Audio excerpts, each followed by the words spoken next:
பொன்மனச்செம்மல் புரட்சி தலைவர் எம்ஜிஆர்,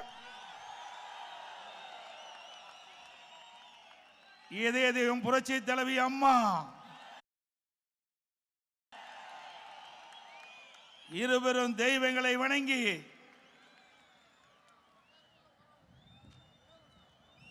வீரபாண்டி சட்டமன்ற தொகுதியிலே எழுச்சி பயண நிகழ்ச்சி.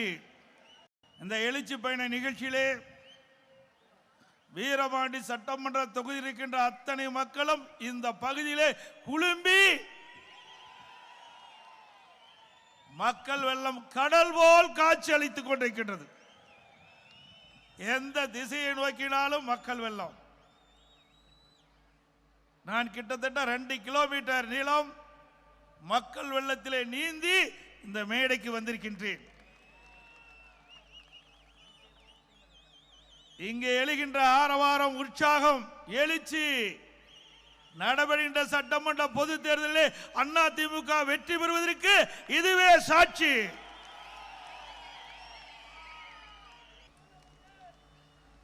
சேலம் மாவட்டம்னா அதிமுக கோட்டை. நம்முடைய சேலம் மாவட்டத்தில் முதலாக வீரபாண்டி சட்டமன்ற தொகுதியில் எழுச்சி பயணத்தை மேற்கொண்டிருக்கிறோம். கிராமத்தில் சொல்லுவாங்க விளையும் பயிர் முளையிலே தீரின்னு சொல்லுவாங்க. அதுபோல இந்த தொகுதியினுடைய வெற்றி மட்டுமல்ல, சேலம் மாவட்ட தொகுதியில் மட்டும் வெற்றி மட்டுமல்ல, தமிழ்நாட்டில் இருக்கின்ற 234 தொகுதியிலும் நம்முடைய கூட்டணி அதிக இடங்களில் வெல்லுவதற்கு இங்கு இருக்கின்ற மக்களே சாட்சி.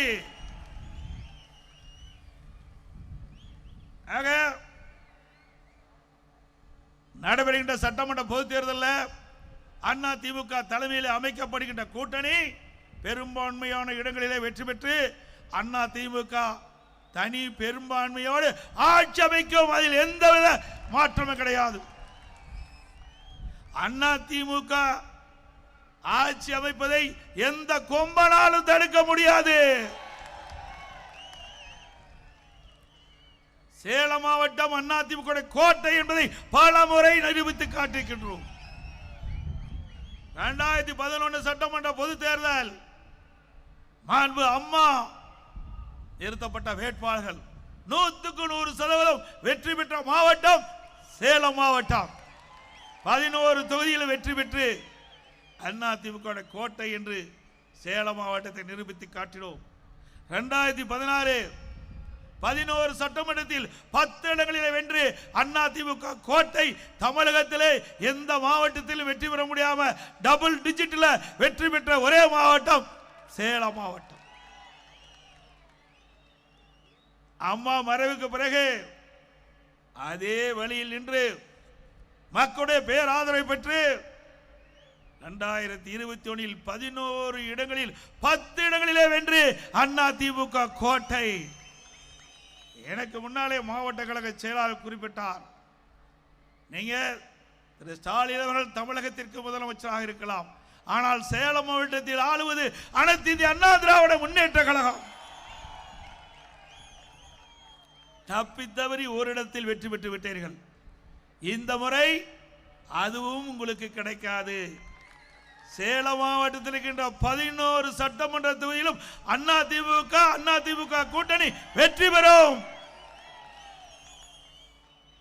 அந்த அளவுக்கு அனைத்து இந்திய அண்ணா திராவிட முன்னேற்ற கழக ஆட்சியிலே பொன்மனச்செம்மல் புரட்சி தலைவர் எம்ஜிஆர் காலத்திலும் சரி, இதயம் புரட்சி தலைவி அம்மா காலத்திலும் சரி, நான் முதலமைச்சர் இருந்த காலத்திலும் சரி, பல்வேறு திட்டங்களை கொண்டு வந்து கிராமத்திலிருந்து நகர வரை மக்களுக்கு தேவையான திட்டங்களை கொண்டு வந்து அதனால் மக்கள் நிறைய நன்மைகளை பெற்றுக்கின்றார்கள். இது அதிமுக வரலாறு. திராவிட முன்னேற்ற கழகம் ஆட்சிக்கு வந்து 4.25 ஆண்டுகளாகிவிட்டன. சேலம் மாவட்டத்தில் ஏதாவது ஒரு திட்டத்தை கொண்டு வந்திருக்கின்றார்களா? கொண்டு வந்திருக்காங்களா? எந்த திட்டத்தையும் கொண்டு வரவில்லை. நாம் கொண்டு வந்த திட்டத்தை நிறுத்தியதுதான் திராவிட முன்னேற்ற கழக ஆட்சியுடைய சாதனை. இப்படிப்பட்ட மக்களோட ஆட்சி தொடர வேண்டுமா? எவ்வளவு சிரமப்பட்டு பல்வேறு திட்டங்களை கொண்டு வந்தோம். 100 ஏரி திட்டம், இன்னைக்கு விவசாய பெருடு மக்களுக்கு வாழ்வளிக்கக்கூடிய திட்டம். 4 சட்டமன்ற தொகுதி நன்மை பெறும்.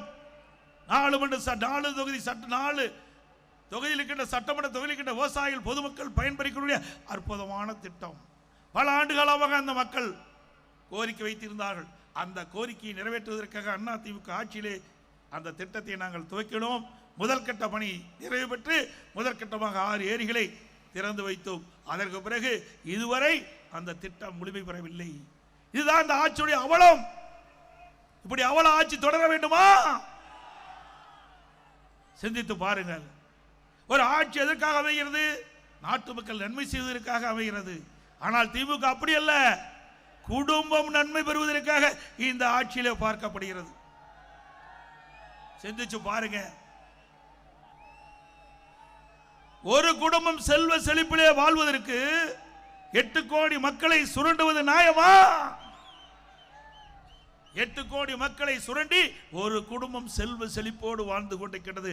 அதுக்கு முடிவு கட்டுகின்ற தேர்தல் வருகின்ற சட்டமன்ற பொது தேர்தல். முடிவு கட்டுவீங்களா? ஸ்டாலின் அவர்களே, நீங்கள் எவ்வளவோ முயற்சி செய்கின்றீர்கள். ஆட்சியை மீண்டும் தொடர்வதற்கு எந்த வகையிலும் உங்களுடைய முயற்சி வெற்றி பெறாது. 4 ஆண்டு காலம் கும்பகரணம் போல் தூங்கிவிட்டு இன்றைக்கு ஞானோதயம் பிறந்து விட்டது திரு ஸ்டாலின் அவர்களுக்கு. இப்பொழுதுதான் மக்களை பற்றி சிந்திக்கின்றார்கள். மக்கள் செல்வாக்கு இழந்து விட்டார்கள். அதனால் புதிய புதிய திட்டத்தை அறிவித்து மக்களுடைய செல்வாக்கை பெற்று நடைபெறுகின்ற சட்டமன்ற பொது தேர்தலை வெற்றி பெற வேண்டும் என்ற நோக்கத்தோடு புதிய அறிவிப்புகளை வெளியிட்டுக் கொண்டிருக்கின்றார் திரு ஸ்டாலின் அவர்கள். இன்றைக்கு தமிழகம் முழுவதும் போராட்ட களமாக மாறிவிட்டது. விவசாயிகள் போராட்டம், வியாபாரிகள் போராட்டம், பஸ் தொழிலாளர்கள் போராட்டம், செவிலியர் போராட்டம், தூய்மை பணியாளர் போராட்டம், அரசு ஊழியர்கள் போராட்டம். இப்படி தமிழ்நாடு முழுவதும் போராட்ட களமாக மாறிவிட்டது. உங்கள் ஆட்சியிலே நல்லது செய்திருந்தால் எதற்கு போராட்டம் நடைபெறும்? ஸ்டாலின் குறிப்பிடுகிறார், திராவிட முன்னேற்ற கழக ஆட்சி ஒரு சிறந்த ஆட்சி என்று. எதிலே சிறந்த ஆட்சி? லஞ்சம் வாங்குவதிலே சிறந்த ஆட்சி, கொள்ளையடிப்பதிலே சிறந்த ஆட்சி, மக்களுக்கு நன்மை கிடைப்பதிலே சிறந்த ஆட்சி அல்ல.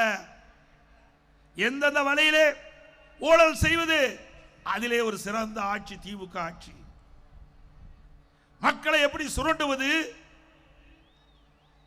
அதிலே சிறந்த ஆட்சி திமுக ஆட்சி. ஆனால் அனைத்து இந்திய அண்ணா திராவிட முன்னேற்ற கழகத்தை பொறுத்த வரைக்கும் நாட்டு மக்களுக்கு திட்டம் போடுவதிலே முதல் சிறந்த ஆட்சி அண்ணா திமுக ஆட்சி. போடப்பட்ட திட்டத்திலே நன்மை அதிகமாக பெற்றது மக்கள், அதிலே சிறந்த ஆட்சி அண்ணா திமுக. சிந்திச்சு பாருங்கள். திராவிட முன்னேற்ற கழக ஆட்சியும் அண்ணா திமுக ஆட்சியும் ஒப்பிட்டு பாருங்கள். இன்று தூத்துக்குடியிலே சமூக நலத்துறை அமைச்சர் ஒரு நிகழ்ச்சியிலே பங்கு பெற்று பேசுகிறார்.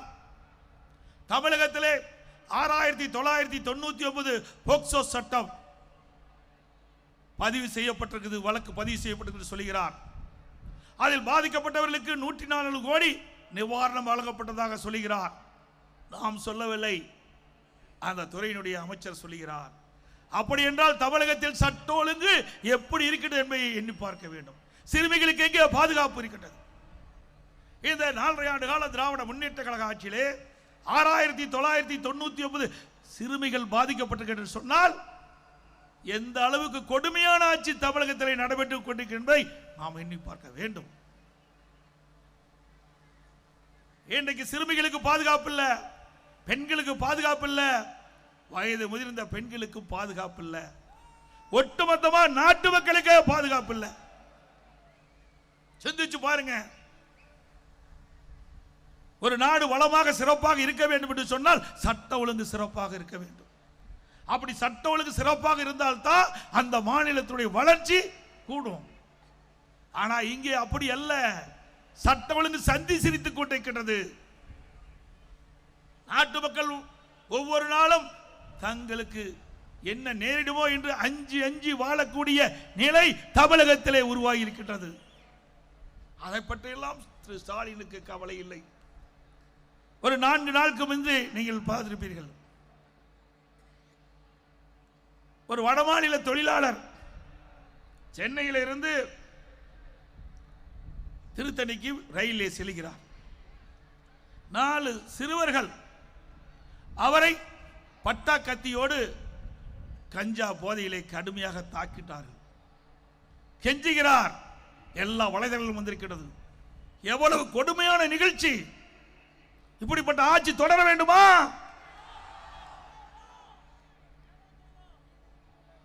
ஆக இன்றைக்கு கஞ்சா போதை தமிழகத்திலே தாண்டவாடி கொண்டிருக்கிறது. போதைப்பொருள் நடமாட்டம் அதிகரித்து விட்டது. சட்டமன்றத்தில் போதை நடமாட்டம் அதிகரிக்கின்றது. அதை தடுத்து நிறுத்தல் என்று முதலமைச்சருடைய கவனத்திற்கு நாங்கள் கொண்டு சென்றோம். முதலமைச்சர் அதை பற்றி கவலைப்படவில்லை. அறிக்கையின் வாயிலாக வெளியிட்டோம், தொலைக்காட்சியின் வாயிலாக வெளியிட்டோம், பொதுக்கூட்டத்தின் வாயிலாக நாங்கள் பேசினோம். ஆனால் போதை நடமாட்டத்தை இந்த அரசு கட்டுப்படுத்தாத காரணத்தினால் இன்றைக்கு தமிழகத்தில் இருக்கின்ற நம்முடைய இளைஞர்கள், மாணவர்கள், பொதுமக்கள் போதைக்கு அடிமையாகி இன்றைக்கு சீரழிக்கக்கூடிய ஆட்சி இந்த ஆட்சியிலே பார்க்கப்படுகிறது. இப்படிப்பட்ட கேடுகட்ட ஆட்சி தேவையா?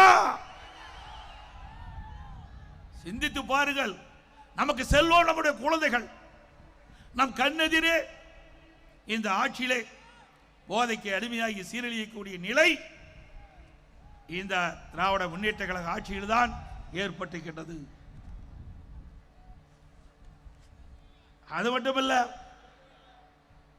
இன்றைக்கு தமிழகத்திலே சட்ட ஒழுங்கை காக்கக்கூடிய டிஜிபி இதுவரைக்கும் நியமிக்கவில்லை.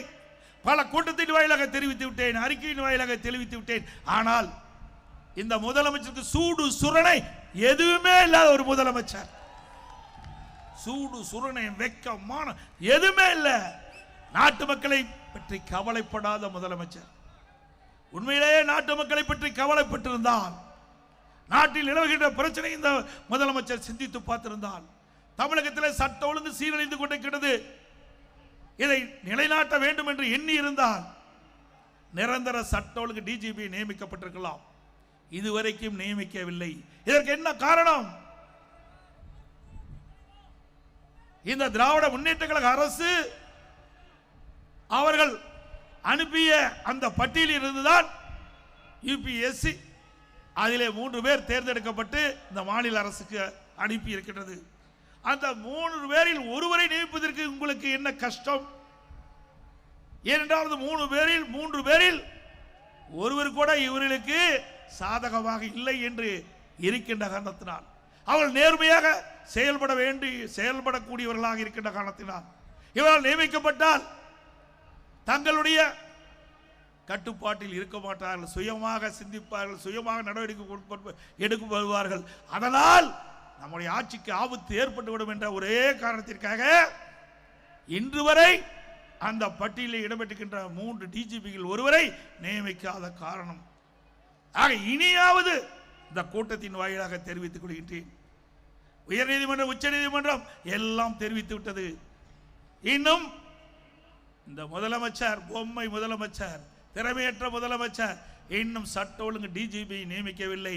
இதை உடனடியாக நியமிக்க வேண்டும் என்று இந்த கூட்டத்தின் வாயிலாக கேட்டுக்கொள்கின்றேன். நீங்கள் உண்மையிலேயே நாட்டு மக்களை காப்பாற்ற வேண்டும், நாட்டுக்கு நல்லது செய்ய வேண்டும் அப்படி என்ற எண்ணம் உங்கள் மனதிலே இருந்தால் உடனடியாக யுபிஎஸ்சி தேர்வு செய்யப்பட்ட அந்த 3 பேர் கொண்ட டிஜிபி பட்டியலில் ஒருவரை சட்ட ஒழுங்கு டிஜிபியாக நியமிக்க வேண்டும் என்று கேட்டுக்கொள்கின்றேன். அதே போல இன்றைக்கு திராவிட முன்னேற்ற கழகம் என்று சொன்னால் அது ஒரு கார்ப்பரேட் கம்பெனி, அது கட்சி அல்ல. கட்சியா அது? கட்சி என்றால் அதிமுக தான் கட்சி. இங்கே மேடையில வீட்டிருக்கின்றார்கள், என் முன் அமர்ந்திருக்கின்றீர்கள். இதில் யார் உழைத்தாலும், யார் கட்சிக்கு விசுவாசமா இருந்தாலும், சிறப்பாக கட்சி பணி ஆற்றினால், மக்களிடத்திலே செல்வாக்கப்பட்டால், யாராக இருந்தாலும் அங்கே இருந்து இங்கே வந்து அமரலாம். திமுக முடியுமா? நான் நம்முடைய மாவட்ட மண்ணின் மனிதனாக இருக்கின்றேன். இந்த மாவட்டத்துடைய மண்ணிலே பிறந்தேன், இந்த மாவட்டத்தை சேர்ந்தவர். உங்களால் எனக்கு ஒரு வாய்ப்பு கிடைக்கப்பட்டது, முதலமைச்சர் என்ற வாய்ப்பு கிடைக்கப்பட்டது. உங்களால் எனக்கு இந்த இயக்கத்துடைய பொதுச் செயலாளர் என்ற உயர்ந்த பதவி கிடைத்திருக்கின்றது. பொன்மனச்செம்மல் புரட்சி தலைவர் எம்ஜிஆர் தோற்றுவித்த இயக்கம், அம்மா கட்டிக்காத்த இயக்கம்.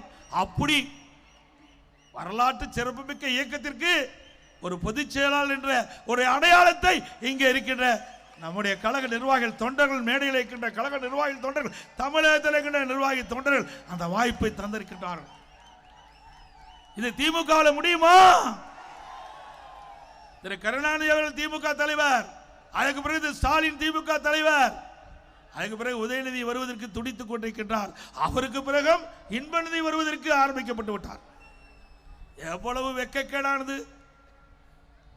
ஒரு குடும்ப ஆட்சி தொடர வேண்டுமா? வாரிசு அரசியல் தொடர வேண்டுமா? நடவடிக்கை சட்டமன்ற பொது தேர்தலில் குடும்ப ஆட்சிக்கும் வாரிசு அரசியலுக்கும் முற்றுப்புள்ளி வைக்கின்ற தேர்தல் வருகின்ற சட்டமன்ற தேர்தல். நிறைவேற்றி காட்டுவீர்களா? சிந்திச்சு பாருங்க. திமுகவில் திரு உதயநிதி விட்டுட்ட வேற ஆளே இல்லையா? அவர் தான் துணை முதலமைச்சர். திரு கருணாநிதி குடும்பத்தில் பிறந்த ஒரே காரணத்திற்காக அந்த கட்சிக்கு எத்தனை முறை ஜெயிலுக்கு போயிருப்பார், அந்த கட்சிக்கு எத்தனை ஆண்டு காலம் உழைத்திருப்பார். சிந்திச்சு பாருங்க. இதே அவருடைய கட்சியிலே இன்றைக்கு சட்டமன்றத்திலே அதிக நாட்கள் சட்டமன்ற உறுப்பினராக இருந்தவர் அண்ணன் துரைமுருகன் அவர்கள். அவர் திரு கருணாநிதி குடும்பத்திலே பிறக்காத காரணத்தினாலே நீண்ட நாட்கள் சட்டமன்ற உறுப்பினராக இருந்தாலும் அவருக்கு அந்த வாய்ப்பு கிடைக்கவில்லை. அடிக்கடி திரு ஸ்டாலின் அவர்கள் குறிப்பிடுவார், எமர்ஜென்சி மிசா சட்டம், அதிலே நாங்கள் பட்ட துன்பம் ஏராளம் என்று சொல்வார். அதிலேயும் துரைமுருகன் அவர்களும் பங்கு பெற்றார். அப்படிப்பட்ட ஒருவருக்கு அங்கே துணை முதலமைச்சர் கிடையாது. ஆனால் திரு கருணாநிதி குடும்பத்திலே பிறந்த திரு உதயநிதி அவர்களுக்கு துணை முதலமைச்சர். இதுதான் அண்ணா திமுகவுக்கு திமுக உள்ள வித்தியாசம். நான் ஒரு கிளை செயலாளராக என்னுடைய பணியை துவக்கி பிறகு படிப்படியாக உயர்ந்து பொதுச் செயலாளராக உருவாகி இருக்கின்றேன். இது அண்ணா திமுக. ஒரு சட்டமன்ற உறுப்பினர், நாடாளுமன்ற உறுப்பினர், அமைச்சர், பிறகு உங்களால் முதலமைச்சர் என்ற ஒரு அடையாளத்தை கொடுத்தீர்கள். இது அண்ணா திமுக. திமுக அப்படி வர முடியுமா? திரு ஸ்டாலின் திமுக தலைவர், உதயநிதி இளைஞரணி திமுக இளைஞரணி தலைவர், திரு கனிமொழி துணை பொதுச் செயலாளர். அதே போல தமிழகத்தில் வெற்றி பெற்றாலும் திரு கருணாநிதி குடும்பத்தைச் சேர்ந்ததுதான் ஆட்சி அதிகாரத்துக்கு வருவார்கள். டெல்லியிலே நாடாளுமன்ற உறுப்பினராக தேர்ந்தெடுக்கப்பட்டாலும் திரு கருணாநிதி குடும்பத்தைச் சேர்ந்த திருமதி கனிமொழி அவர்கள் தான் கூட்டுக்குழுவுக்கு தலைவராக இருக்கின்றார். ஆக குடும்பம் தான் திமுக கட்சி, கட்சி தான் திமுக குடும்பம். அப்படி என்ற நிலை வருகின்ற சட்டமன்ற தேர்தலில் மாற்றுவீர்களா? அது மட்டுமல்ல, இன்றைக்கு ஸ்டாலின் எப்பொழுது பார்த்தாலும் நிதி இல்லை என்று கூப்பாடு போடுகிறார். எப்படி நிதி இருக்கும்? இன்றைக்கு ஏழைகள் நிறைந்த மாநிலம், இன்னைக்கு ஒடுக்கப்பட்ட நசுக்கப்பட்ட மக்களுக்கு தேவையான திட்டங்களை கொடுப்பதற்கு நிதி கிடையாது. கார்பந்தையும் நடத்துவதற்கு நிதி இருக்குது. கார்பந்தையும் நமக்கு யாராவது கேட்டாங்களா? ஏங்க கார்பந்தையும் முக்கியமா? வாழ்வதற்கே போராடி கொண்டிருக்கிற இந்த நேரத்தில் சென்னை மாநகரத்துடைய மத்திய பகுதியிலே கார்பந்தையும் நடத்துகிறார் துணை முதலமைச்சர் திரு உதயநிதி ஸ்டாலின். பிறகு எழுதாத பேனாவை நடுக்கடலில் வைப்பதற்கு அரசாங்க பணம் 82 கோடி ஒதுக்கீடு செய்கின்றார்கள். எழுதாத பேனால எங்க வச்சா என்ன? எழுதுற பேனாவை நம்முடைய மாணவர்களுக்கு கொடுக்கல. எழுதுற பேனாவை மாணவர்களுக்கு கொடுங்க, அரசு பள்ளியை படிக்கின்ற மாணவர்களுக்கு கொடுங்க, பாராட்டுவாங்க. சிந்தித்து பாருங்கள், இன்னைக்கு அரசாங்க பணத்தை எப்படியெல்லாம் ஊதாரித்தனமாக செலவு செய்கின்றார்கள் என்பதை எண்ணி பார்க்க வேண்டும். இன்றைக்கு ஒவ்வொருடைய உழைப்பிலும் வரி மூலமாக அரசாங்கத்துக்கு பணம் வந்து கொண்டிருக்கிறது. அந்த பணத்தை எப்படியெல்லாம் இந்த அரசாங்கம் ஊதாரி செலவை செய்து கொண்டிருக்கிறது. அண்மையிலே எனக்கு கிடைத்த தகவல், சுயநிதி குழு அது எவ்வாறு செயல்படுகிறது என்பதற்கு ஆய்வு செய்வதற்காக 44 கோடி ஒதுக்கி இருக்கிறாங்க. இன்னும் 2 மாசம் அந்த பணத்தை ஆட்டை போடுவதற்கு, அதை கொள்ளையடிப்பதற்கு 44 கோடி இன்றைக்கு இந்த சுயநிதி குழுவை ஆய்வு செய்வதற்காக போட்டிருக்காங்க. நீங்க ஆய்வு செய்யணும்னா ஒரு ஆண்டுக்கு முன்பு ஆய்வு செஞ்சிருந்தா பரவாயில்ல. ஆனால் தேர்தலுக்கு 2 மாதம் தான் இருக்குது. இப்போது அதுக்கு நிதி ஒதுக்கி இருக்கிறீங்க. இந்த நிதியை இவர்கள் சுருட்டுவதற்காகத்தான் இந்த ஆய்வு என்ற போர்வையிலே இன்றைக்கு இந்த நிதியை ஒதுக்கி இருக்கிறாங்க. எல்லாம் அதிமுக ஆட்சிக்கு வந்த பிறகு தோண்டி எடுத்து சட்டப்பூர்வமாக நடவடிக்கை எடுக்கப்படும். இன்றைக்கு ஸ்டாலின் பேசுகிறார், அதிமுகவிலே கூட்டணி இல்லை என்று. திரு ஸ்டாலின் அவர்களை பொறுத்திருங்கள், அதிமுக எப்படி கூட்டணி அமையும் என்பதை பொறுத்திருங்கள். என்ன எடப்பாடி பழனிசாமி அவர்கள் கிராமத்தில் இருந்து வந்தவர் என்று நினைத்துக் கொண்டிருக்கின்றார். திரு ஸ்டாலின் அவர்களே, அனைத்து இந்திய அண்ணா திராவிட முன்னேற்ற கழக தலைமையிலே வலுவான கூட்டணி அமையும். பெரும் 234 சட்டமன்ற தொகுதியிலே பெரும்பான்மை இடங்களிலே அதிமுக வென்று, அதிமுக கூட்டணி வென்று ஆட்சி அமைக்கும்.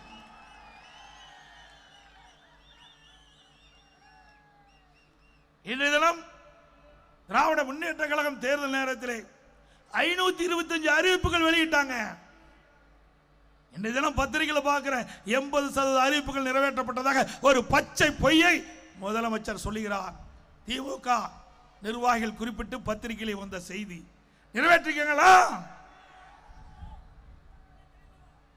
இன்றைக்கு நம்முடைய மாணவர்கள் இளைஞர்கள் வங்கியில் வாங்கிய கல்வி கடன் ரத்து என்று திராவிட முன்னேற்ற கழக தேர்தலில் குறிப்பிட்டார்கள். ரத்து செஞ்சாங்களா?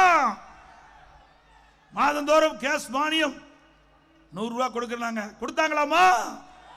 சத்தமா சொல்லுங்கம்மா. ரேஷன் கடையில் மாதந்தோறும் சர்க்கரை கூடுதலாக 1 கிலோ கொடுப்பாங்க, கொடுத்தாங்களா? அதைவிட மிகப்பெரிய பொய் இங்கே அமர்ந்திருக்கின்றார்கள் நம்முடைய தாய்மார்கள். 100 நாள் வேலை திட்டத்தை 180 நாளாக உயர்த்த சொன்னாங்க, உயர்த்தினாங்களா? அந்த 100 நாள் வேலை திட்டத்தில் பணிபுரிந்த ஊழியர்களுக்கு முறையாக சம்பளம் கூட கொடுக்க முடியாத கையிலாகாத அரசு அதிமுக அரசு.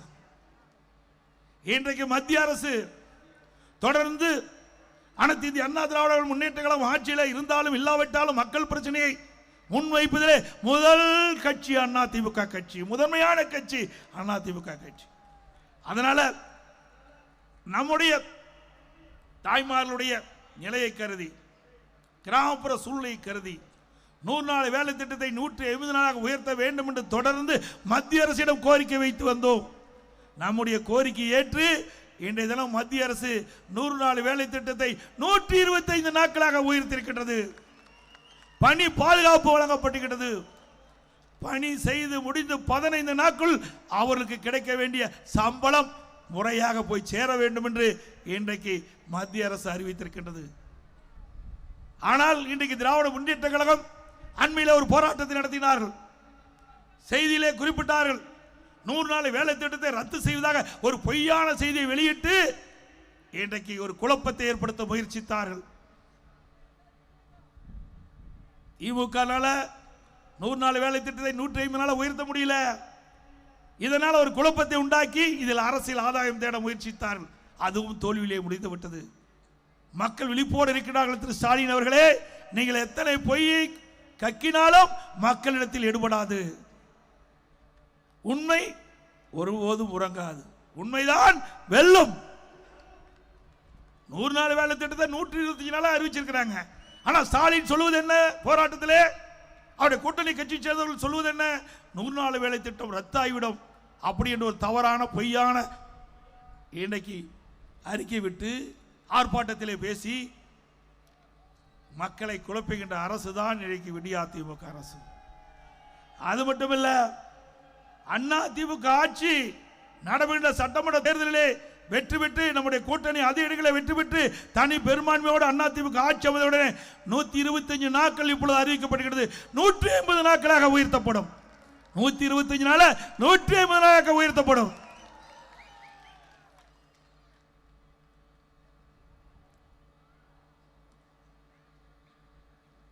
எப்பொழுது பார்த்தாலும் முதலமைச்சர் ஸ்டாலின் அவர்கள் பேசிக் கொண்டிருக்கின்றார். நாங்கள் உரிமை தொகை குடும்ப தலைவிக்கு 1000 ரூபாய் கொடுத்து விட்டோம் என்று.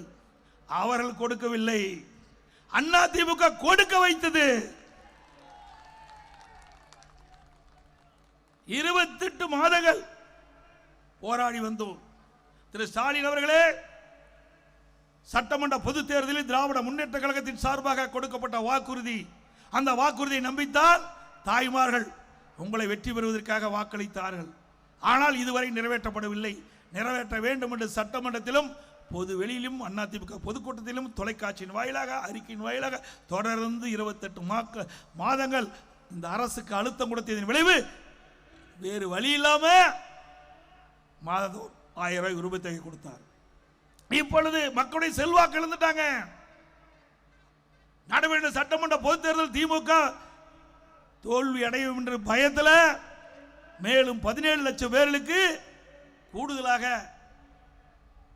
அந்த நிபந்தனைகளை தளர்த்தி மாதந்தோறும் குடும்ப தலைவிக்கு 1000 ரூபாய் கொடுப்பதாக அறிவித்து இன்றைக்கு கொடுக்க இருப்பதாக செய்தி.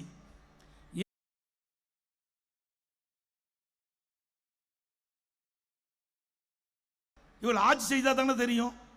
ஆட்சியே செய்யாத ஒரு முதலமைச்சர், ஒரு திறமையற்ற முதலமைச்சர் நாட்டை ஆண்டால் மக்களுடைய பிரச்சனையை எப்படி தெரிந்து கொள்ள முடியும்? அதனால இப்பொழுதுதான் விழித்து தேர்தலே தோல்வி உற்றுவிடுவோம் என்று எண்ணிய காரணத்தினால் இப்பொழுது அந்த விதிகளை தளர்த்தி இன்றைய தினம் 17 லட்சம் பேருக்கு கொடுப்பதாக தெரிவிச்சிருக்கார். தாய்மார்கள் கஷ்டத்தை பார்த்து கொடுக்கல. நடவடிக்கின்ற சட்டமன்ற பொது தேர்தலில் அந்த 17 லட்சம் மக்களுடைய வாக்குகள் தேவை, அந்த அடிப்படையில் கொடுக்கிறாங்க. அதே போல இன்றைக்கு நம்முடைய மாணவர் சமுதாயம் உயர்ந்த நிலைக்கு வருவதற்கு காரணம் அனைத்து இந்திய அண்ணா திராவிட முன்னேற்ற கழக அரசாங்கம். அண்ணா திமுக ஆட்சியில் தான் பல்வேறு திட்டங்களை நான் கொண்டு வந்திருக்கிறோம். கொஞ்சம் நெஞ்சம் இல்லைங்க. இன்னைக்கு கிராமத்திலிருந்து நகர வரை ஏழை எளிய குடும்பத்தில் பிறந்த மாணவ மாணவி பட்ட படிப்பு படிக்கக்கூடிய சூழ்நிலையை உருவாக்கி தந்த ஒரே அரசாங்கம் அனைத்து இந்திய அண்ணா திராவிட முன்னேற்ற கழக அரசாங்கம். மறுக்க முடியுமா திரு ஸ்டாலின் அவர்களே? ஒரே ஆண்டில் 11 அரசு மருத்துவக் கல்லூரி கொண்டு வந்தோம். ஒரே ஆண்டில் 11 அரசு மருத்துவக் கல்லூரி. மாண்புமிகு அம்மா அவர்கள் 2011 2016 வரைக்கும் முதலமைச்சராக இருந்த காலகட்டத்தில் கிட்டத்தட்ட 6 அரசு மருத்துவக் கல்லூரி மருத்துவமனை கொண்டு வந்தாங்க. ஆக 2011 2021 வரைக்கும் அனைத்து இந்திய அண்ணா திராவிட முன்னேற்ற கழக ஆட்சியில் 17 அரசு மருத்துவக் கல்லூரி மருத்துவமனை கொண்டாந்து இந்திய வரலாற்றிலேயே சாதனை படைத்த அரசாங்கம் அண்ணா திமுக அரசாங்கம். அண்ணா திமுக ஆட்சியில் 7 சட்டக்கல்லூரி, நம்முடைய வீரபாண்டி சட்டமன்ற தொகுதியிலும் 125 கோடியில் பிரம்மாண்டமான சட்டக்கல்லூரி, நம்முடைய சங்ககிரி சேலத்தில் தேசிய நெடுஞ்சாலை பிரம்மாண்டமாக கட்டி கொடுத்துருக்கோம். நாங்கள் கட்டினோம், நாம் வச்ச பிள்ளைக்கு இவர் பேர் வச்சுட்டு போயிட்டார். இவர் ரிப்பன் கட்டி திறந்துட்டு போயிட்டார், ரிப்பன் வெட்டி திறந்துட்டு போயிட்டார். நாம் கஷ்டப்பட்டு கொண்டு வந்து கட்டி ஸ்டாலின் போல திறந்து வச்சிருக்கிறார். சிந்திச்சு பாருங்க. அதோட 21 பாலிடெக்னிக் கல்லூரி, 10 ஆண்டுல 68 கலை மற்றும் அறிவியல் கல்லூரி, 4 பொறியியல் கல்லூரி, 5 கால்நடை மருத்துவக் கல்லூரி ஆராய்ச்சி நிலையம், 4 வேளாண்மை கல்லூரி, அதே போல ஐடி பிடெக். இப்படி நம்முடைய ஏழை எளிய குடும்பத்தில் பிறந்த மாணவ மாணவி பட்டப்படிப்பு படிப்பதற்காக அதிகமான கல்லூரிகளை திறந்த ஒரே அரசாங்கம் அனைத்து இந்திய அண்ணா திராவிட முன்னேற்ற கழக அரசாங்கம். எங்களை பார்த்து ஸ்டாலின் சேலஞ்ச் பண்றார். அண்ணா திமுக ஆட்சியில் 5% பணிகள் நிறைவேற்றப்பட்டது. இதெல்லாம் அவர் கண்ணுக்கு தெரியல. தெரிஞ்சா தானே பேசுறதுக்கு. தெரியாத முதலமைச்சர் நாம தமிழ்நாட்டை ஆண்டு கொண்டிருக்கின்றார். அதனாலதான் இந்த புள்ளி வரும் தெரியாமல் பேசிக் கொண்டிருக்கிறார். திரு ஸ்டாலின் அவர்களே, அண்ணா திமுக ஆட்சியிலே கல்வி சிறந்தது, கல்வி வளர்ச்சிப்படுத்தது. இந்தியாவிலேயே உயர்கல்வி படிப்பதிலே முதல் மாநிலம் தமிழ்நாடு என்ற பெருமை 2019-20 அடைந்தோம். இன்றைக்கு தமிழகத்திலே பல்வேறு துறைகள் இருக்கின்றன. ஒவ்வொரு துறையும் சிறந்த நிர்வாக திறமையின் காரணமாக தேசிய அளவில் அதிக விருதுகளை பெற்ற ஒரே அரசாங்கம் அண்ணா திமுக அரசாங்கம். திரு ஸ்டாலின் அவர்களே, மின்சார துறையிலே தேசிய விருது, போக்குவரத்து துறையிலே தேசிய விருது, உயர்கல்வியிலே தேசிய விருது, சமூக துறையிலே தேசிய விருது, ஏழைக்கு கூட்டுறவுத்துறையிலே தேசிய விருது, இன்றைக்கு வேளாண்மை துறையிலே உணவு தானிய உற்பத்தி அதிக அளவிலே உற்பத்தி செஞ்சு தேசிய கிறிஸ்கர்மான் என்ற உயர்ந்த விருதை தொடர்ந்து 5 முறை பெற்ற மாநிலம் தமிழ்நாடு. உறுப்பு மாற்று அறுவை சிகிச்சை தொடர்ந்து 5 முறை தேசிய விருதுகளை பெற்றோம். இது அதிமுக சாதனை. சேலஞ்சு என்று சொல்கிறீங்களா? இப்படி நாங்க சேலஞ்சு விடுறோம். இப்படி உங்களுடைய ஆட்சியில் ஒவ்வொரு துறை வாரியாக தேசிய விருதுகள் பெற்ற வரலாறு உண்டா? உள்ளாட்சி துறையில 140 விருதுகளை பெற்றிருக்கின்றோம். ஒரு விருது 2 இல்லை, 140 விருதுகளை பெற்று சாதனை படைத்த அரசாங்கம் அதிமுக அரசாங்கம் என்று நிரூபித்து காட்டுகிற ஸ்டாலின் அவர்களே, எங்களை பற்றி எங்களுடைய ஆட்சி பற்றியா சேலஞ்சு பண்றீங்க? சொல்லுங்க, உங்களுடைய ஆட்சியில் என்ன செய்தீர்கள்? சேலம் மாவட்டம் எடுத்துக்க. சேலம் மாவட்டத்தில் நகரத்தில் எத்தனை பாலங்கள், கூட்டுக்குடி திட்டம் வீரபாண்டி சட்டமன்ற தொகுதியிலே கிராமத்திலிருந்து நகரம் வரை பாதுகாக்கப்பட்ட காவிரி தண்ணீர் கொடுத்த அரசாங்கம் அதிமுக அரசாங்கம். மலை பகுதிக்கு சாலை வசதி கொடுத்த அரசாங்கம் அதிமுக அரசாங்கம். இன்றைக்கு தமிழ்நாடு முழுவதும் சிறப்பான சாலைகளை அமைத்து கொடுத்திருக்கின்றோம். இன்றைக்கு மத்திய தரவழி போக்குவரத்துறை அமைச்சர் ஒரு 5 ஆண்டுக்கு முன்பு நாடாளுமன்றத்தில் பேசுகின்ற பொழுது இந்தியாவிலே தார் சாலை அதிகம் நீளமுள்ள ஒரே மாநிலம் தமிழ்நாடு என்று பெருமையோடு சட்டமன்றத்தில் பேசினார், நாடாளுமன்றத்தில் பேசினார்.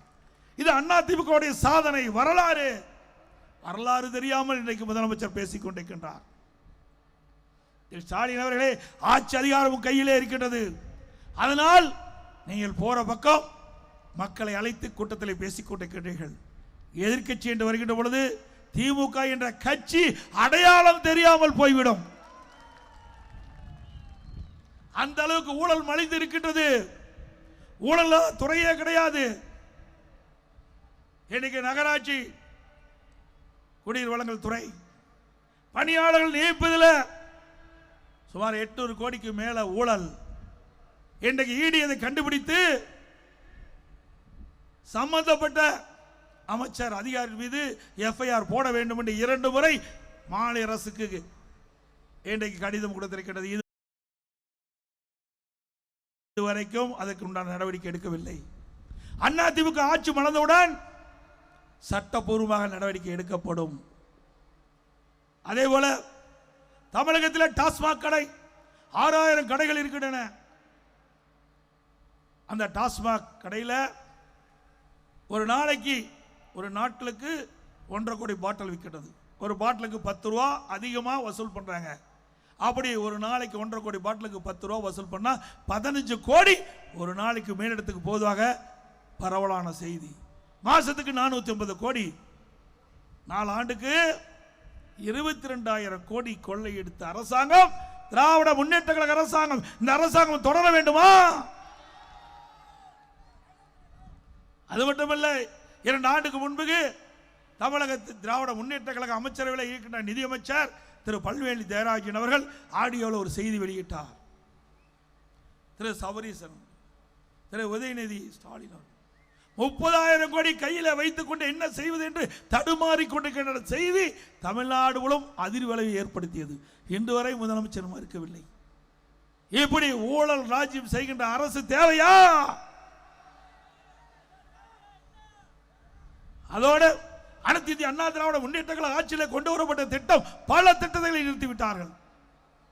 தாலிக்கு தங்கம், ஏழை குடும்பத்தில் பிறந்தவர்கள், வயது வந்த பெண்கள், பொருளாதார சூழ்நிலையின் காரணமாக திருமணம் தடைப்படுவதை மாண்பு அம்மாவுடைய கவனத்திற்கு கொண்டு சென்றவுடன் மாண்பு அம்மாவுடைய சிந்தனையிலே ஒதுக்கப்பட்ட அற்புதமான திட்டம் தாலிக்கு தங்கம் திட்டம், திருமண உதவி திட்டம் 20,000 50,000 அந்த திட்டத்தை நிறுத்தி விட்டார்கள். மீண்டும் அதிமுக ஆட்சி வந்தால் அந்த திட்டம் தொடரும். அந்த திட்டத்தில் இருக்கின்ற மணப்பெண்ணுக்கு பட்டு சேலை வழங்கப்படும், மணமகனுக்கு பட்டு வேஷ்டி வழங்கப்படும். அதே போல ஒவ்வொரு தீபாவளி வருகின்ற பொழுதும் நம்முடைய சகோதரிகளுக்கும் தாய்மார்களுக்கும் பட்டு சேலை வழங்கப்படும். ஒவ்வொரு தீபாவளியும் பட்டு சேலை வழங்கப்படும். அதோடு கிராமத்திலிருந்து நகர வரை ஏழைகளுக்கு அற்புதமான காங்கிரீட் வீடு கட்டி கொடுக்கப்படும். குறிப்பாக பட்டியலின மக்களுக்கு வீட்டுமனையே இல்லாமல் இருந்தாலும் அரசாங்கமே வீட்டுமனை வாங்கி அவளுக்கு பல லட்சம் ரூபாய் மதிப்பீட்டிலே அற்புதமான கான்கிரீட் வீடு பட்டியலின மக்கள், அருந்திதிர மக்கள், ஆதிராவிட மக்களுக்கு வழங்கப்படும். அதே போல அந்த பட்டியலின மக்களத்திலே திருமணமாகி தனி குடித்தனம் போய்கின்ற பொழுது அவளுக்கு குடியிருப்பதற்கு வீடு இல்லாமல் இருக்கின்றார்கள். எங்களுடைய கவனத்திற்கு கொண்டு வந்திருக்கின்றார்கள். அப்படி அந்த திருமணமாகி தனி குடித்தனம் போகின்றவர்களுக்கும் அவர்களுக்கும் மனையிடம் வாங்கி அற்புதமான கான்கிரீட் வீடு அந்த பட்டியலின மக்களுக்கு கொடுக்கப்படும். அதோட நெசவாளர்கள், அந்த நெசவு தொழில் செய்கின்றவர்கள், இன்றைக்கு அந்த தொழில் சரிவடைந்திருக்கிறது. அந்த தொழில் சிறக்க அனைத்து இந்திய அண்ணா திராவிட முன்னேற்ற கழக அரசு அனைத்து நடவடிக்கை எடுக்கப்படும். விசைத்தறி தொழில் நலிந்திருக்கிறது. அந்த தொழில் சரிவிலிருந்து மீட்டெடுக்க உண்டான நடவடிக்கை எடுக்கப்படும். அனைத்து இந்திய அண்ணா திராவிட முன்னேற்ற கழக ஆட்சியில் இருக்கின்ற பொழுது விவசாயிகளுக்கு ஒரு பொற்காலம் குடிமராமத்து திட்டம், அந்த அற்புதமான திட்டத்தை கொண்டு வந்து தமிழகத்திலே 14,000 ஏரிகள் பொதுப்பணித்துறையின் கீழ் இருக்கின்றது. 26,000 ஏரிகள் ஊராட்சி ஒன்றியத்தின் மூலமாக இருக்கின்றது. அதில் 14,000 ஏரிகள் பொதுப்பணித்துறையில் இருக்கின்ற ஏரிகளிலே சுமார் 8,000 ஏரிகள் தேர்வு செய்யப்பட்டு அதற்காக சுமார் 1,240 கோடி கொடுத்து அதில் இருக்கின்ற வண்டல் மனை விவசாயிகள் விலையில்லாமல் அள்ளி சென்றார்கள். ஒரு பக்கம் விவசாயிகளின் நிலம் இயற்கை, இந்த வண்டல் மண்ணால் இயற்கை வளம் பெற்றது. இன்னொருவரும் ஏரி ஆழமாகிச்சு. அதனால் மழை காலத்தில் பெய்கின்ற நீர் ஒரு சொட்டு நீர் வீணாகாமல் இந்த ஏரியிலே தேக்கி வைக்கக்கூடிய சூழ்நிலையை உருவாக்கியது அரசாங்கம், அதிமுக அரசு. குடிமராமத்து திட்டம் அற்புதமான திட்டம். அந்த திட்டத்தையும் நிறுத்திவிட்டார்கள். மீண்டும் அதிமுக ஆட்சி வந்தால் இந்த ஏரிகள் குளங்கள் அனைத்தும் தூர்வாரப்படும். விவசாயிகள் விலையில்லாமல் அந்த வண்டல் மண்ணை அள்ளி செல்லலாம். அதே போல ஊராட்சி ஒன்றியத்தில் இருக்கிற 26,000 ஏரிகள், அனைத்து ஏரிகள் குளம் குட்டைகள் அனைத்தும் தூர்வாரப்பட்டு மழைக்காலத்திலே நீர் நிரம்பி நிலத்து நீரை உயர்வதற்கு உண்டான நடவடிக்கை எடுத்த அரசாங்கம் அதிமுக அரசாங்கம். ஓடையின் குறுக்கே தடுப்பன, நதியின் குறுக்கே தடுப்பன, பெய்கின்ற மழை நீர் வீணாகாமல் அங்கே தேக்கி வைத்து நிலத்து நீரை உயர்த்திய அரசாங்கம் அதிமுக அரசாங்கம்.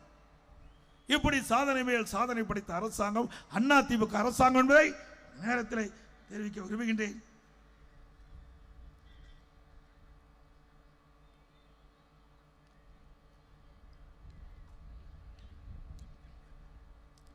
நம்முடைய விவசாயிகள் பயன்பெற என்பதற்காக தலைவாசல் அருகில், கெங்கவெளி சட்டமன்ற தொகுதி தலைவாசல் அந்த பகுதிக்கு அருகில பிரம்மாண்டமான கால்நடை பூங்கா, ஆசியாவிலேயே மிகப்பெரிய கால்நடை பூங்கா, சுமார் 1050 ஏக்கர்ல 1000 கோடியில் பிரம்மாண்டமாக கட்டி வச்சோம். முதற்கட்டமாக நான் முதலமைச்சர் இருந்த காலகட்டத்திலே கால்நடை மருத்துவக் கல்லூரி ஆராய்ச்சி நிலையத்தை தொடங்கினேன்.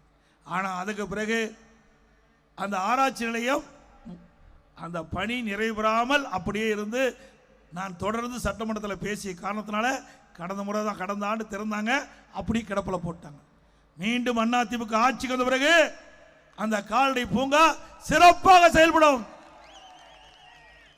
இந்த கால்நடை பூங்காவுடைய சிறப்பு, நம்முடைய கிராமத்தில் வாழ்கின்ற விவசாய தொழிலாளிகள் வளர்த்துக்கிட்ட பசு ஒரு நாளைக்கு 15 லிட்டர் பால் தான் கொடுக்கும். நான் அமெரிக்க நாட்டுக்கு சென்றிருந்த பொழுது பஃபலோ பால் பண்ணைக்கு போனேன். அங்கே இருக்கின்ற ஒரு பசு ஒரு நாளைக்கு 65 லிட்டர் பால் கொடுக்குது. அப்படி வெளிநாட்டுக்கின்ற அந்த கலப்பின பசு நம்முடைய கலப்பின பசுகளும் இரண்டும் இணைத்து ஆராய்ச்சி நிலையத்தின் மூலமாக நம்முடைய சீதோசன நிலைக்கு தக்கவாறு அந்த பசுக்களை உருவாக்கி விவசாயிகளுக்கு, விவசாய தொழிலாளிக்கு இலவசமாக கொடுக்க வேண்டும். அப்படி கொடுக்கின்ற பொழுது ஒரு பசு ஒரு நாளைக்கு 40 லிட்டர் பால் கறக்கும். 40 லிட்டர் பால் கறக்கும். அதையும் தடுத்து நிறுத்திய அரசாங்கம் திமுக அரசாங்கம். செயலில் இருந்த அரசாங்கம் எவ்வளவு கஷ்டப்பட்டு அந்த திட்டத்தை கொண்டாந்தோம். எப்பொழுது பார்த்தாலும் ஒரு செங்கலை தூக்கி கொண்டு எய்ம்ஸ் மருத்துவமனை எங்கே என்று கேட்கிறீர்களே, பல லட்சம் செங்கலிலே கட்டப்பட்ட கால்நடை பூங்காவை ஏன் அந்த திட்டத்தை முடக்கி வைத்திருக்கிறீர்கள்? அதில் என்ன உங்களுக்கு பிரச்சனை? விவசாயிகளுக்கு விரோதமான அரசு என்பதற்கு இதுவே ஒரு சான்று. அது மட்டுமல்ல, விவசாயிகள் வளர்க்கின்ற பசு என்ன கன்று வேணுமோ அந்த கன்று ஈண்டு அந்த ஆராய்ச்சி மூடிட்டாங்க. இப்படி பல திட்டங்களை கொண்டு வந்த அரசாங்கம் அதிமுக அரசாங்கம். அதுபோல இன்றைக்கு நம்முடைய மகளிர் குறிப்பிட்ட நேரத்துக்கு பணிக்கு போகணும், பணி முடிந்து வீட்டுக்கு வரணும். அதற்கு அம்மா இருசக்கரை வாங்கணும். ஒவ்வொரு அம்மா இருசக்கரை வாங்குறதுக்கு 25,000 மானியம் கொடுத்தோம். 3 லட்சம் பேர் கொடுக்கறதுக்கு திட்டமிட்டு 2,85,000 பேர் கொடுத்தோம். அதையும் நிறுத்திட்டீங்க. மீண்டும் அதிமுக ஆட்சி மலரும். நம்முடைய மகளிருக்கு ஒவ்வொரு அம்மா இருசக்கர வாகனத்திற்கு 25,000 மானியம் கொடுக்கப்படும். 5 லட்சம் மகளிருக்கு கொடுக்கப்படும். 5 லட்சம் மகளிர். இன்றைக்கு கிராமத்திலிருந்து நகர வரை உழைக்கும் திறனற்ற ஏழை குடும்பத்தில் இருக்கின்ற நம்முடைய முதியோர்களுக்கு முதியோர் உதவித்தொகை கொடுப்பதற்காக சிறப்பு திட்டமாக சட்டமன்றத்தில் சட்டமன்ற விதி 110 கீழ் அறிவித்தேன். 5 லட்சம் முதியோர்களுக்கு முதியோர் உதவித்தொகை வழங்கப்படும் என்று அறிவிப்பை கொடுத்து சுமார் 90% நிறைவேற்றினோம். அதையும் கைவிட்டுட்டாங்க. அதிமுக ஆட்சி மலர்ந்தவுடன் முதியோர்களுக்கு அவர்கள் இல்லம் தேடி முதியோர் உதவித்தொகை வழங்கப்படும். அதோடு அதிமுக ஆட்சி இருக்கின்ற காலகட்டம் 2021 சட்டமன்ற பொது தேர்தலில் தெளிவாக தெரிவித்தோம். அதிமுக ஆட்சிக்கு வந்தா ஒவ்வொரு குடும்ப அட்டைக்கும் நம்முடைய அதிமுக அரசு உதவித்தொகையாக 1,500 ரூபாய் கொடுக்கணும். ஆனா திமுக 1000 ரூபாய் தான் கொடுக்கு. மக்களை ஏமாற்றி வஞ்சித்து மக்களை வாக்களை பெற்று ஆட்சிக்கு அமைந்த அரசு திமுக அரசு. அதிமுக ஆட்சி ஒவ்வொரு குடும்ப அட்டைக்கும் 1,500 ரூபாய் வழங்கும் என்று அன்றைய தினமே அறிவித்தோம் 2021. அதே போல சட்டமன்றத்தில் திரு ஸ்டாலின் அவர்கள் தேர்தல் அறிக்கையிலே குறிப்பிட்டார், சட்டமன்றம் ஒவ்வொரு ஆண்டும் 100 நாட்கள் நடைபெறும் என்று சொன்னார். 5 வருடமாக சட்டமன்றத்திலே 100 நாட்கள் நடைபெறல ஒவ்வொரு ஆண்டும். அந்த 5 ஆண்டு நிறைவேறுகின்ற பொழுது 100 நாட்கள் தான் நடைபெறும். இப்படி அறிவிப்பது ஒன்று, ஆனால் நிறைவேற்றுவது ஒன்று. இப்படி இரட்டை வேடம் போடுகின்ற கட்சி திமுக ஆட்சி, திமுக அரசாங்கம் என்பதை நாம் எண்ணி பார்க்க வேண்டும்.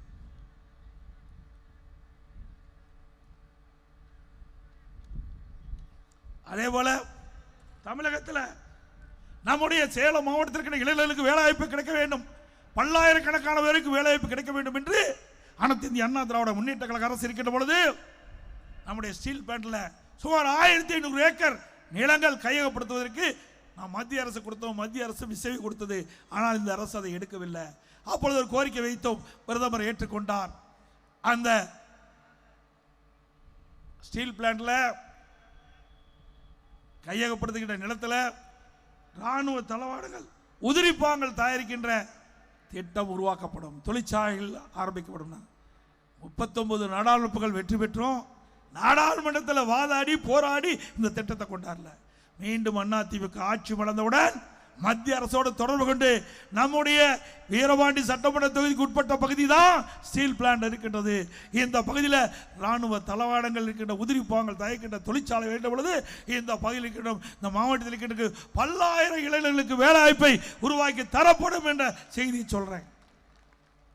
இதே அதிமுகவில் 39 நாடாளுமன்றம் வெற்றி பெற்று நாடாளுமன்றத்தில் இருந்திருந்தால் இந்த ராணுவ தளவாடங்கள் உதிரிப்பாங்கள் தயாரிக்கின்ற தொழிற்சாலைகள் உருவாக்கப்பட்டிருக்கிறது. இந்த ஆட்சியில் மக்களை பற்றி கவலைப்படாத அரசாங்கம் இந்த அரசாங்கம் நேரத்தில் தெரிவிக்க விரும்புகின்றேன்.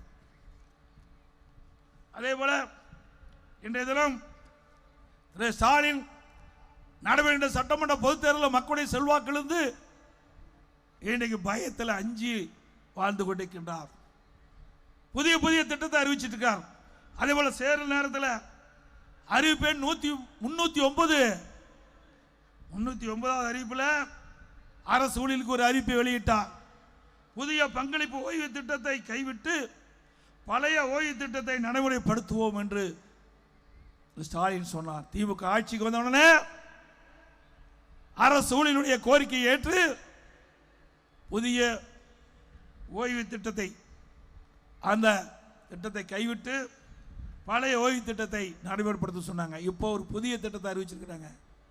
அவள் கேட்பது, அரசு ஊழியர் கேட்பது பழைய ஓய்வு திட்டம்.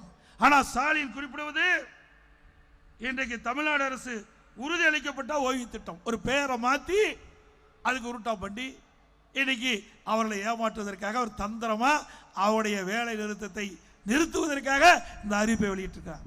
திரு ஸ்டாலின் அவர்களே, நீங்க அரசாணை வெளியிட்ட பொழுதுதான் இந்த அரசு ஊழியர்கள் இந்த அரசை பற்றி தெரிந்து கொள்வார் என்பதை மட்டும் இந்த நேரத்தில் தெரிவிக்க விரும்புகின்றேன். அவர்களையும் ஏமாற்றுகின்ற அரசாங்கம் தான் திமுக அரசாங்கம். அது மட்டுமல்ல, இன்னைக்கு திமுக கூட்டணியில் மிகப்பெரிய சலசலப்பு ஏற்பட்டு விட்டது. அந்த கூட்டணி தடுமாறி கொண்டிருக்கிறது. காங்கிரஸ் திமுக கூட்டணியில் இருக்குமா வெளியேறுமா என்ற ஒரு ஐயப்பாட்டிலே தினந்தோறும் பத்திரிகையிலே செய்தி வெளியிட்டு கொண்டிருக்கிறது, ஊடகத்தின் வாயிலாக செய்தி வந்து கொண்டிருக்கிறது. ஸ்டாலின் அவர்களே, தேர்தல் வருகின்ற வரை உங்கள் கூட்டணி நிலைக்குமா என்ற சந்தேகம் மக்களிடத்தில் எழுப்பிவிட்டது என்பதை நேரத்தில் தெரிவித்து, அதோட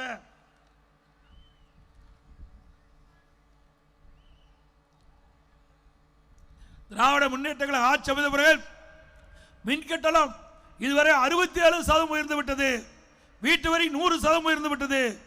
கடைக்கு 150% உயர்ந்து விட்டது.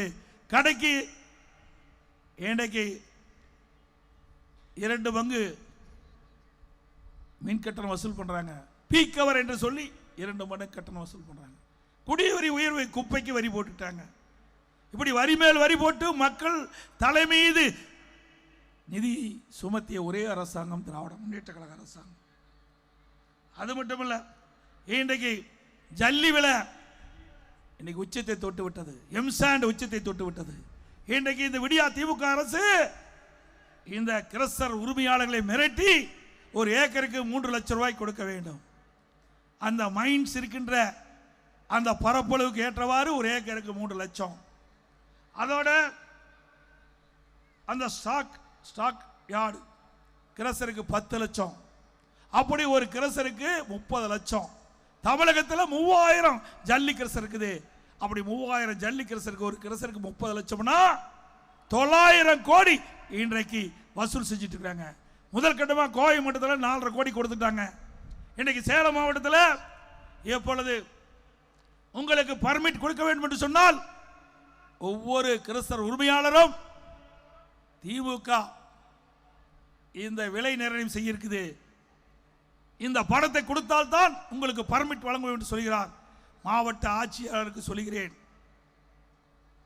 எச்சரிக்கையாக விடுகிறேன். ஏற்கனவே ஜல்லி விலை உச்சத்தை தொட்டு விட்டது. இன்னைக்கு கட்டுமான தொழில் சரிந்து விட்டது. இப்படிப்பட்ட நிலையில நீங்க ஒவ்வொரு கிரஷர் உரிமையாளருக்கும் சுமார் 30 லட்சம் ரூபாய் லஞ்சம் கேட்டா அவர்கள் என்ன செய்வார்கள்? அந்த கிரஷர் உற்பத்தி செய்கின்ற ஜல்லி எம்சாண்ட்ல விலை உயர்த்துவாங்க. அப்ப மக்கள் பாதிப்பாங்க. அதனால மாவட்ட ஆட்சித்தலைவர்கள் இன்றைக்கு முறையாக நடந்து கொள்ள வேண்டும். யாரெல்லாம் கிரஷர் உரிமையாளர்கள் பர்மிட் கிடைக்கிற கேள்விகளா அவர்களெல்லாம் பர்மிட் கொடுங்க. மக்களை வஞ்சிக்காதீங்க. ஆக திராவிட முன்னேற்ற கழக அரசுக்கு எச்சரிக்கை விடுகிறேன். திமுக ஆட்சியாளருக்கு எச்சரிக்கை விடுகிறோம். மீண்டும் அண்ணா திமுக ஆட்சி மலர்வது 100% உறுதி. அண்ணா திமுக ஆட்சிக்கு வந்தா இப்படி ஜல்லி கிரஷர் உரிமையாளர்களை மிரட்டி லஞ்சம் வாங்கின்ற அதிகாரிகள், சம்பந்தப்பட்ட உயர் அதிகாரிகள் பதில் சொல்லியாக வேண்டும். சட்டத்தை முன் நிறுத்தப்படுவார் என்பதை நேரத்தில் தெரிவித்து மிகச் சிறப்பாக எழுச்சியாக இந்த எழுச்சி பயணம் மக்களை காப்போம், தமிழகத்தை மீட்போம் இந்த அற்புதமான நிகழ்ச்சிக்கு இரவுகள் வராமல் உழைத்து இன்றைக்கு சேலம் மாவட்டம் வீரபாண்டி தொகுதி சட்டமன்ற தொகுதி அதிமுக கோட்டை என்ற நிரூபிக்கின்ற அளவுக்கு மக்கள் வெள்ளம் குழுமி முதல் நிகழ்ச்சியை நாம் துவக்கிட்டோம். இதுவரை 181 சட்டமன்ற தொகுதியிலே இளைச்சி பயணத்தை மேற்கொண்டிருக்கின்றேன். அனைத்து இடங்களிலும் மக்கள் வெள்ளம் அலைமோதியது. இன்றைக்கு சேலம் மாவட்டம் முதல் தொகுதி வீரபாண்டி சட்டமன்ற தொகுதி எழுச்சி பயணத்தை துவக்கியிருக்கின்றோம்.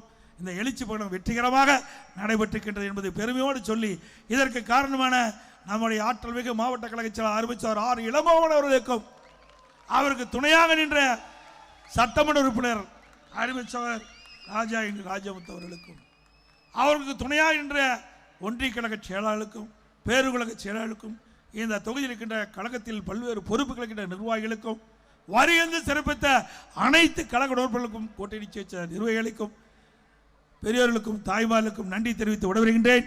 நன்றி, வணக்கம். அதோட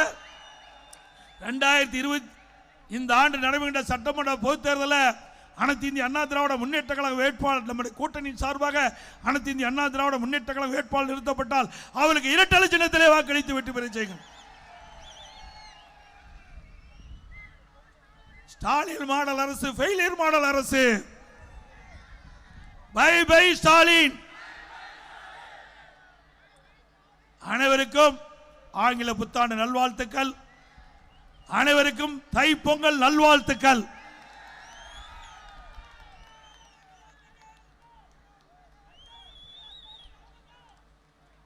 மக்களை காப்போம், தமிழகத்தை மீட்போம். மக்களை தமிழகத்தை மக்களை தமிழகத்தை மக்களை தமிழகத்தை. நன்றி, வணக்கம்.